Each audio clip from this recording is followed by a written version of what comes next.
In your Bakasana squat pose, we're gonna be working on crow pose positioning. So the knees to the outer arms, like I have here, knees on the outer arms and shoulders on the inside of your knees. Now, some of you won't be able to get your heels on the ground. That's okay. You can either roll up your yoga mat, put your heels on the mat if you want, or just leave them up like this is totally fine. But the idea is you want to try to flex your spine as much as you can. I'm going to show you from the side, and get your knees outside the shoulders, and then squeeze your knees into the shoulders. With your knees squeezing into the shoulders, you have your inner thighs activating, and now we're gonna mime the arm balance. So your forearms should be parallel to the ground and wrist in extension like this, as if your hands were on the ground. Okay, so my tailbone is tucked, my spine is flexed, my shoulder blades are separate. Move your ribs back. So instead of, try to make yourself into a tight little ball. So now what we're gonna do is to slowly transition to crow boat, which is crow pose on your butt. Pull your ribs back, separate your shoulder blades, tailbone tucked, flex the spine as much as you can, squeeze your knees in,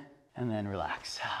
So let's take the next version of crow pose, which is crow pose on your back. So we come onto our back, and in our crow pose on back, the objective is to get the butt off the ground. And we're gonna get our head off the ground too. If you wanna watch for a moment, you can. And I wanna try to get my knees as tight to the outer arms as possible. So I'm in like a dead bug position.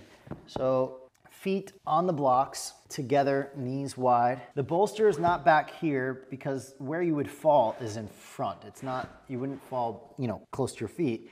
You'd be falling this direction. So the objective is get yourself into that little ball. So you flex your spine, tuck your tailbone, separate your shoulder blades, do all the alignment actions, and then squeeze your knees into your shoulders. Now here's where we want to, once you get the shape, like you've been doing the past 3 postures, then you just need to find out, how do I get this shape to go forward out of my feet and into my hands? So I lift my butt up a little bit and I start to lean that way towards the bolster. And then as I lean forward, what do I do with my hands? I grip, grip, grip more. If I squeeze my knees in, it gives me a little bit more height. Lean a little bit further forward until my feet feel light. Then lean back to come out of the pose.